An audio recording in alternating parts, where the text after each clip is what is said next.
January 1945, Camp Algona Mess Hall, Iowa.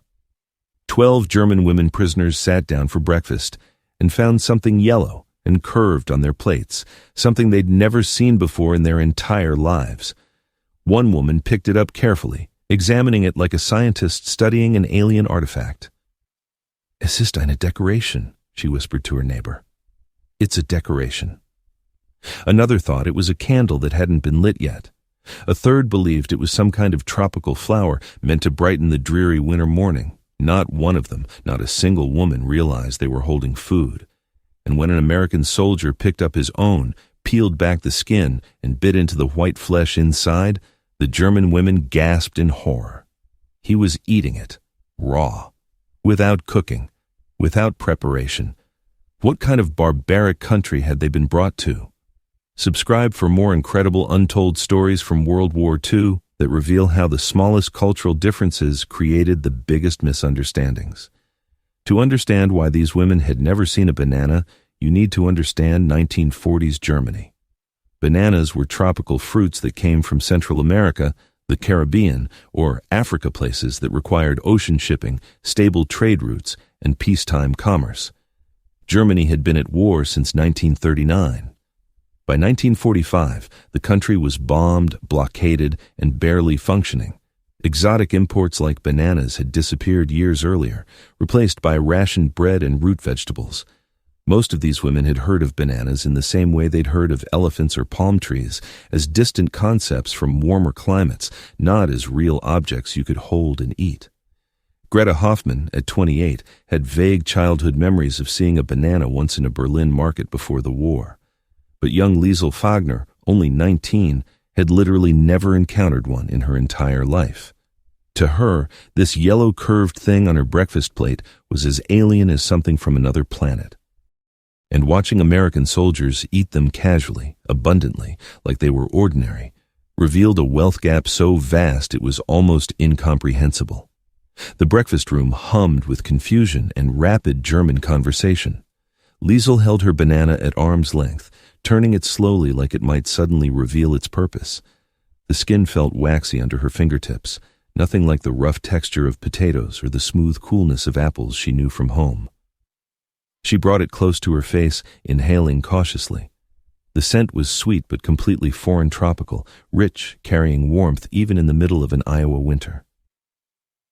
"Es riecht seltsam," Margaret Klein murmured from across the table. "It smells strange." She was pressing her banana gently, testing its firmness. The peel gave slightly under pressure, and she pulled her hand back as if it might be overripe or spoiled. Anna Schultz, ever practical, had already made her assessment. "Ich glaube nicht, dass es Essen ist," she declared firmly. "I don't think it's food." She pointed to the brown spots speckling her banana's peel. "Look at these marks. It's damaged, diseased perhaps. Why would they give us something spoiled?" Greta said nothing yet, but her schoolteacher's mind was working through the puzzle methodically. The Americans had been feeding them well for 4 months now. No tricks, no poisoned food, nothing cruel. If they placed these yellow objects on breakfast plates, there must be a reason. She watched the guards' table across the room, studying their casual interaction with identical yellow items. That's when Corporal James Fletcher demonstrated what would become the camp's most memorable teaching moment. He picked up his banana with the ease of someone who'd done it 10,000 times. His thumb found the stem naturally, and he pulled downward. The thick yellow peel split and curled back in sections, revealing pale white fruit underneath that glistened slightly in the morning light. The German women's table fell completely silent. It had skin that came off, like unwrapping a package. The yellow part wasn't the food, it was protection for the food inside. Fletcher broke off a piece of the exposed banana and popped it into his mouth, chewing with obvious enjoyment. Then he stood, walked to the women's table with his partially peeled banana held like a peace offering, and stopped beside young Liesl. "Ladies," he said slowly, knowing his English would need to be translated, "let me show you how we eat these." He repeated the peeling motion with exaggerated care, making sure every woman could see how the skin separated from the fruit. The other guards watched nervously, understanding this was a delicate moment. One wrong move, one hint of mockery, and weeks of carefully built trust could evaporate. Liesel's eyes tracked Fletcher's hands as he broke off a small piece of the pale fruit and held it out to her. His face showed nothing but patient encouragement, the kind of expression her older brother used to have when teaching her something new back in Bavaria, back when the world made sense. "Try it," Fletcher said gently. "I promise it's good." Liesel looked at Greta, seeking permission. The older woman gave a slight nod. Someone had to be first. Someone had to test whether this strange tropical thing was truly safe, truly meant for eating. Liesel reached out with trembling fingers and accepted the piece of banana. It felt soft, almost disturbingly so. Everything about it seemed wrong to her German sensibilities. Food should be firm. Bread had crust. Apples had structure. Potatoes had substance. This was mushy, yielding, with a texture unlike anything in her experience. She brought it slowly to her mouth while 11 other women held their collective breath. The banana touched her tongue, and her face immediately twisted. Not from terrible taste, but from absolute unfamiliarity. It was sweet, yes, but with a cloying richness that coated her mouth instantly. The texture was soft to the point of being unsettling, like something that had been cooked, but was somehow still raw. She chewed slowly, trying to understand what she was experiencing. Not disgusting exactly, not pleasant either, just profoundly, deeply strange. She swallowed and reached immediately for her water glass, washing away the lingering sweetness. "Es ist weich," she said uncertainly. "It's soft." That single word seemed to capture all her confusion. Zu weich, wie Brei, aber kalt und süß. Too soft. Like porridge, but cold and sweet. Anna Schultz shook her head decisively. "Nein, das kann ich nicht essen. No, I cannot eat this."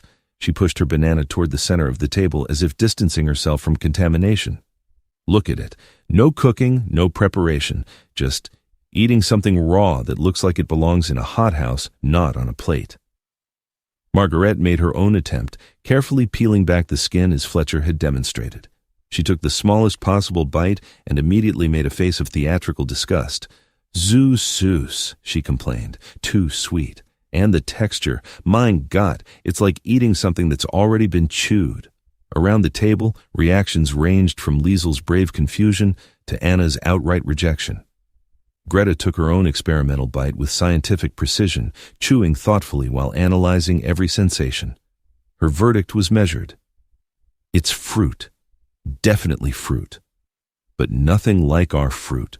Nothing like apples or pears or even the strange American oranges. This is something else entirely." Fletcher stood awkwardly by, his helpful demonstration having created more problems than solutions. "They're really good for you," he tried explaining. "Full of vitamins. They give you energy. Soldiers eat them all the time." But his words didn't help. If anything, they made things worse. The idea that American soldiers ate these soft, suspiciously sweet things all the time only reinforced the women's belief that American food culture was bizarre beyond comprehension. At the guards' table, Private Eddie Martinez unwrapped his own banana and ate it in 4 quick bites, barely thinking about it. He glanced over at the German women's struggle and muttered to his companion, "Can't believe they've never had a banana. That's like never seeing snow or something." His companion, Sergeant William Hayes from Georgia, shrugged. "Different worlds, Eddie. We forget how lucky we are. Fresh fruit from halfway around the planet, just sitting on our breakfast plates like it's nothing special."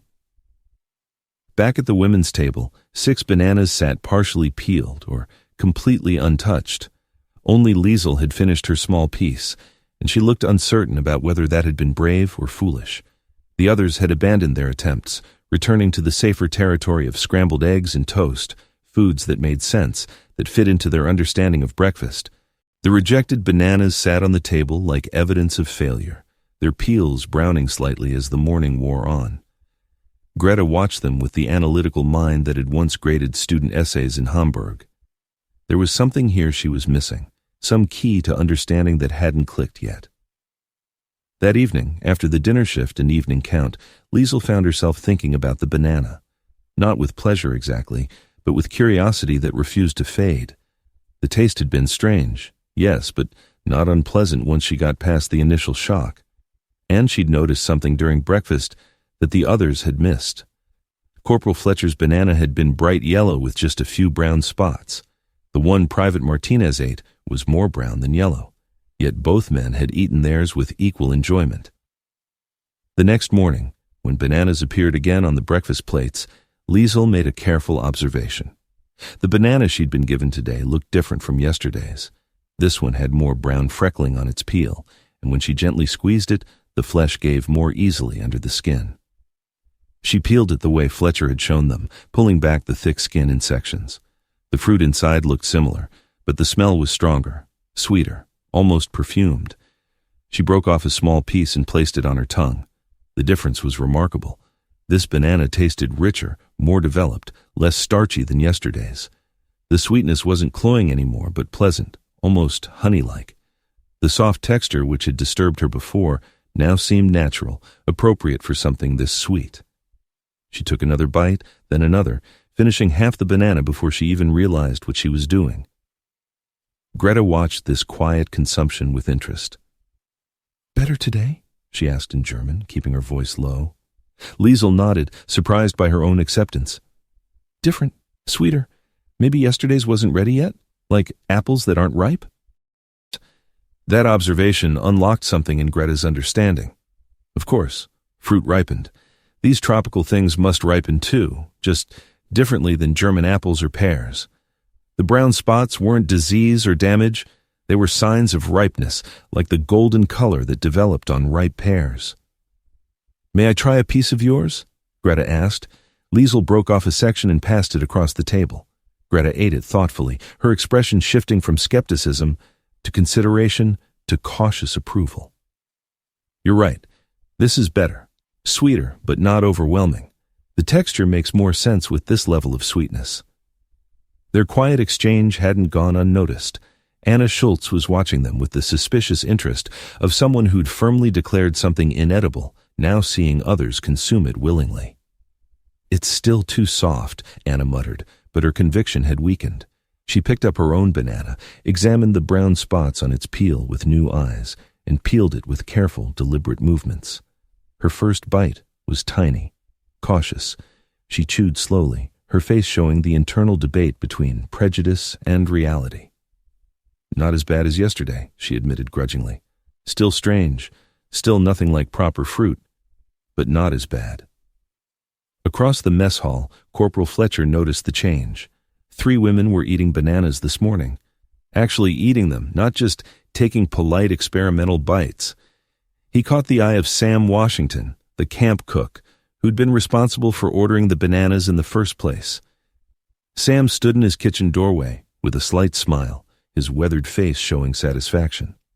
He'd insisted on bananas despite the supply sergeant's protests about waste. "They'll learn," Sam had said. "Give them time. Nobody likes everything on the first try." By the end of the week, 7 of the 12 women were eating bananas regularly. The key had been understanding ripeness. The younger women adapted faster. Liesel became something of an expert, teaching others how to judge when a banana was at its peak.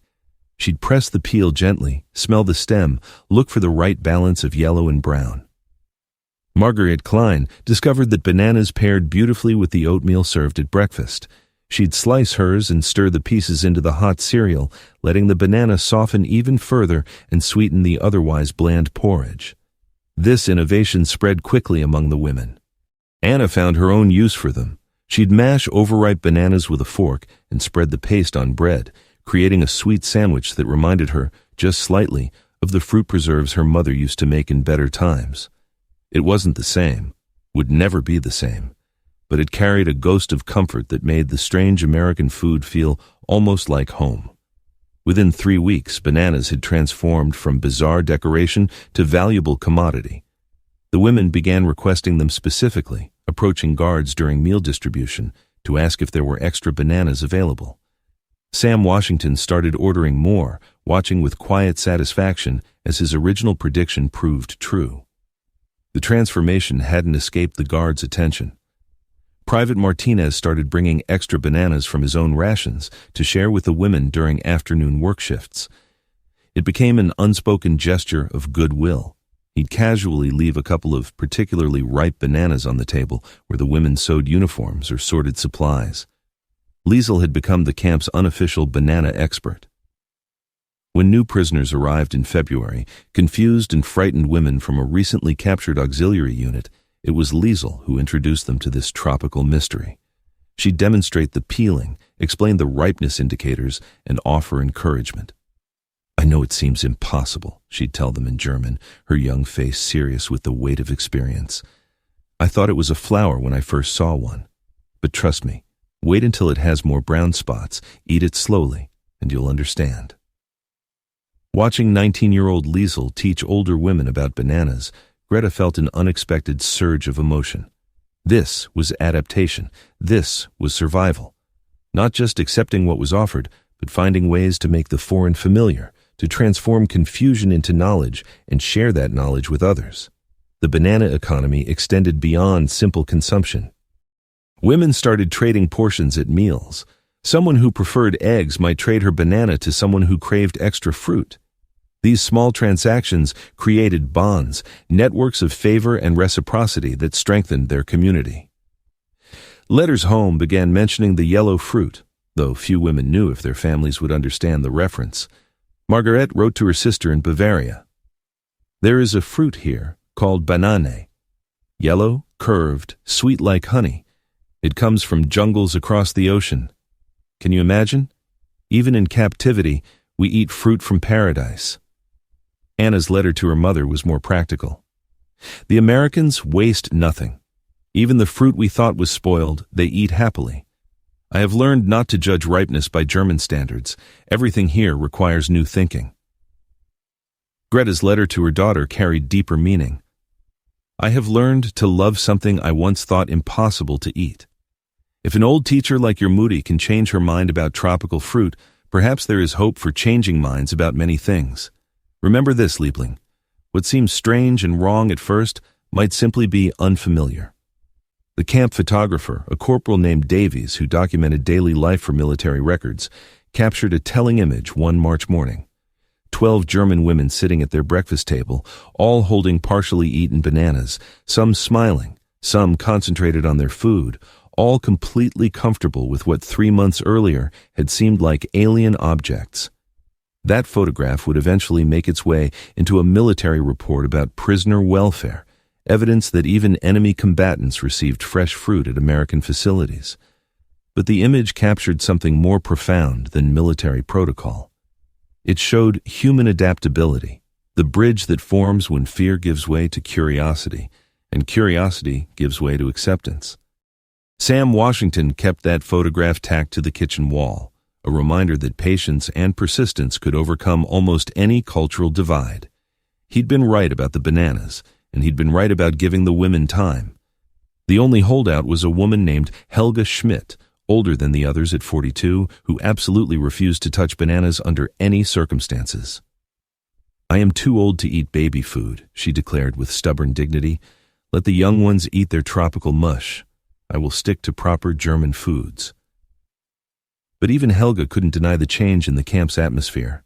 The banana incident had broken down barriers in ways that rules and protocols never could. The thaw came to Iowa in early April, but a late winter storm struck without warning on the 15th, closing roads and cutting supply lines across 3 counties. The weekly delivery truck from Des Moines sat stranded 70 miles away, its cargo of fresh produce slowly freezing in the unheated container. At Camp Algona, the kitchen inventory grew sparse. Sam Washington stood in his pantry counting canned goods and dried supplies, calculating how to stretch meals until the roads cleared. Potatoes, yes. Canned vegetables, sufficient. Coffee, barely adequate. Fresh fruit, including bananas, gone by tomorrow morning. The women noticed immediately at breakfast. Only 8 bananas appeared for 12 women. Liesel looked at the diminished supply with visible disappointment, though she said nothing. These were still prisoners, still people without the right to complain about luxuries. But Greta saw the longing in the younger women's faces, and something about it broke her heart. 4 months ago, these same women had thought bananas were decorations. Now they were mourning their absence like the loss of letters from home. The transformation had been so complete that its reversal felt like genuine deprivation. "We'll share," Greta announced in German, her teacher's voice brooking no argument. 4 of us will have half bananas today. Tomorrow the other 4. Fair and equal. The sharing happened without complaint, though Liesel couldn't hide her sadness as she carefully cut her portion in half with a knife, passing one piece to Anna. This small yellow fruit had become more than food. It represented normalcy, a bright spot in the grayness of captivity, a connection to the world beyond barbed wire. By the 3rd day without fresh supplies, the bananas were gone entirely. The women ate their eggs and toast in unusual silence, the absence more noticeable than the presence had ever been. That afternoon, Margaret Klein fell ill with fever, the same influenza that had been circulating through the camp for weeks. She lay in her bunk shivering despite heavy blankets, her face flushed and miserable. The camp doctor examined her, prescribed rest and fluids, and moved on to his other patients. But that evening, as the women gathered around Margaret's bunk trying to provide comfort, the sick woman whispered something that made them all fall silent. "I wish I had a banana," she said in German, her voice weak. "Just one. The way they taste when they're perfectly ripe, so sweet. I keep thinking about it. Isn't that strange? Weeks ago I hated them, and now all I want is one banana." Liesel squeezed her friend's hand, unable to offer what was being requested. The storm continued outside, wind howling across the Iowa plains, keeping them isolated from resupply. The bananas that had become so precious were simply unavailable, and no amount of wishing could change that reality. Sam Washington heard about Margaret's request from Corporal Fletcher during the evening meal service. The cook said nothing, but his mind was already working through possibilities. He had no fresh bananas, true, but in the very back of his pantry, saved from a previous shipment, was something else. That night, Sam worked alone in the kitchen after the evening cleanup. He took dried banana chips thin, crispy slices that bore little resemblance to fresh fruit, and reconstituted them in warm water with honey and a touch of cinnamon. The result wasn't a fresh banana, not even close, but it carried the flavor, the sweetness, the essential memory of what Margaret was craving. He brought the bowl to the women's barracks himself, knowing that, strictly speaking, this violated protocol. Cooks didn't deliver special meals to individual prisoners, but Sam had watched these women transform from frightened captives to people who'd found small joys in his kitchen's offerings.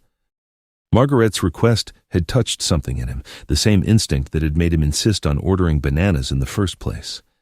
Greta answered his knock at the barracks door, surprise evident on her face. "Mr. Washington?" Sam held out the bowl, suddenly feeling awkward. "For Margaret, it's not fresh, but I thought it might help." Greta took the bowl with both hands, her eyes growing bright with emotion.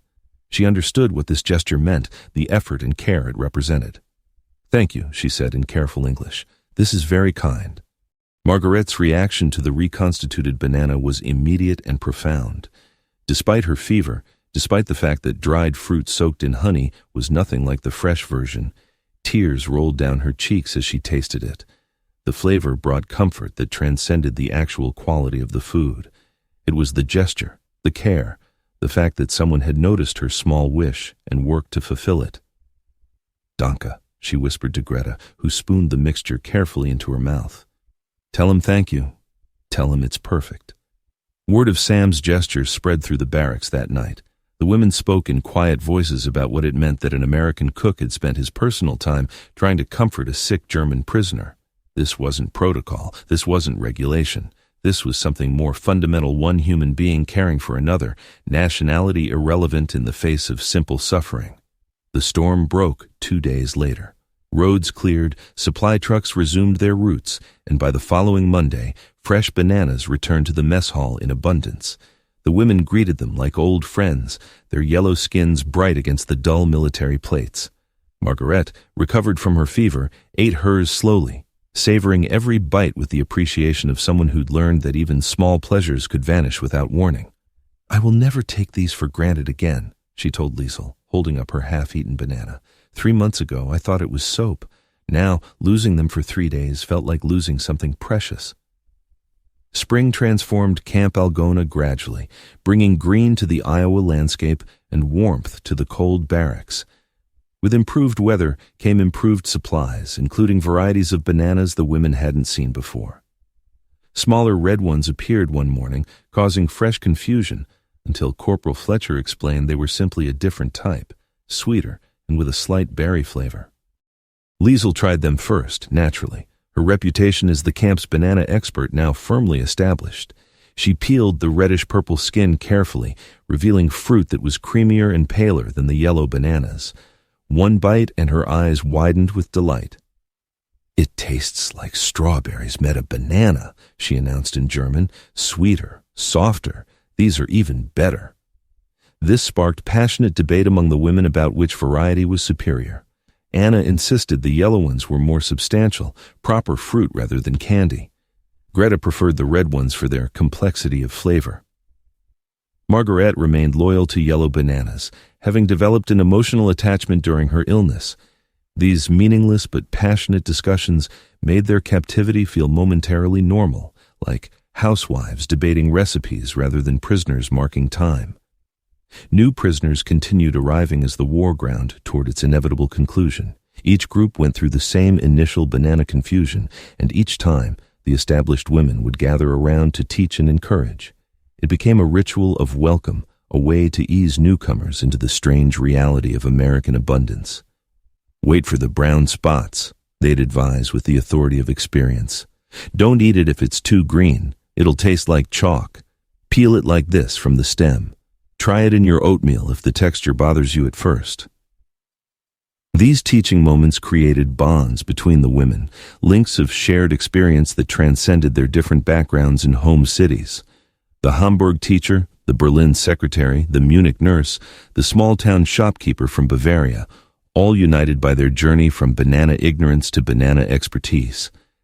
They'd become a community defined not by their imprisonment, but by their shared adaptation.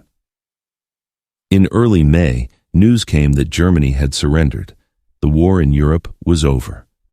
The women received this information with complex emotions, relief that the killing had stopped, grief for their destroyed homeland, fear about what came next, uncertainty about when they'd see their families again. Some wept. Others sat in stunned silence. All of them felt the ground shifting beneath their feet as the world they'd known ended and an uncertain future began. That evening's meal was subdued, conversations muted, movements mechanical. But Sam Washington had made a decision. He ordered extra bananas and had them arranged in a special display, each one perfectly ripe, each one representing something he couldn't quite put into words. Hope, maybe. Continuity. The small kindnesses that persisted even when larger structures collapsed. A reminder that tomorrow would come, and with it, the simple pleasure of sweet fruit on a breakfast plate. Greta understood when she saw them. She stood slowly, her chair scraping against the floor, and raised her water glass. The mess hall fell quiet as women and guards alike turned to look at her. Her voice, when she spoke, carried the weight of 4 months of transformation. "To Mr. Washington," she said in English that had grown confident over months of practice, "who taught us that strange things can become precious things, who showed us patience when we showed him confusion, who proved that even enemies can share something sweet, who reminded us today that some things continue even when everything else ends." The women raised their glasses, their faces showing emotion that words couldn't capture. Even Helga Schmidt, who still stubbornly refused to eat bananas, participated in the toast with tears in her eyes. Sam nodded from his kitchen doorway, his weathered face reflecting the overhead lights, too moved to speak. He'd cooked for thousands of prisoners during this war, but these 12 women had taught him something unexpected. That food was more than nutrition, more than fuel. It was communication, connection, a bridge across impossible distances. It was a way to say things that words couldn't capture. "I see you. You matter. You deserve sweetness even in bitter times." The women would leave Camp Algona eventually, scattered back to a Germany they barely recognized, forever changed by what they'd experienced.